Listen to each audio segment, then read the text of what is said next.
ముందుగా అందరికీ శివరాత్రి శుభాకాంక్షలు అండి. ఇప్పుడు ఇక్కడ మీరు చూస్తున్నారు కదా, ఈ గద్దలు ఉన్నాయి కదా, వీటి మీద దీపాలు అయితే పెడతారంట. అంటే ఫస్ట్ పేడతోటి వాటికి అలా దీపం పెట్టడానికి అరేంజ్ చేసి దాని మీద దీపం అయితే పెడతారంట. ఇవి నేను ఎప్పుడు చూడలేదు, ఫస్ట్ టైం చూస్తున్నాను. అంటే వీటి గురించి నాకు కూడా తెలియదు.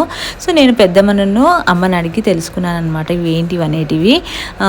వెనకట వాళ్ళ అమ్మ వాళ్ళు ఇలా వీటి మీద అయితే దీపాలు పెట్టేదంట, అంటే అమ్మమ్మ వాళ్ళకి ఇట్లా. సో దాని గురించి అయితే చెప్తున్నారు ఇప్పుడు వీళ్ళు. దీపాల కోసం వేస్తారా అవి? దీపాలే దీని మీద పెట్టాలి. ఎందుకు? అట్లనే పెట్టింది మా అమ్మ వెనకట పెట్టినట్టుగానే నేను చెప్తాను. ఎందుకు అన్నట్టు అట్లా పెట్టిళ్ళు గజాలని. గద ఏమంటారు? గజాలు వేసుడు అంటే రోకన్న మీద పెన్నతోటి ఇట్లా పెట్టి చిప్పలు పెట్టి నూనె పోసి దీపాలు పెట్టి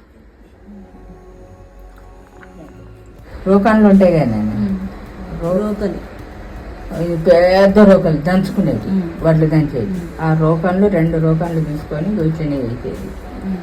ఇట్లా వేసి వాటి మీద ఈ పెండం పెట్టి తర్వాత దీపాలు పెట్టి పూజ చేస్తుంది.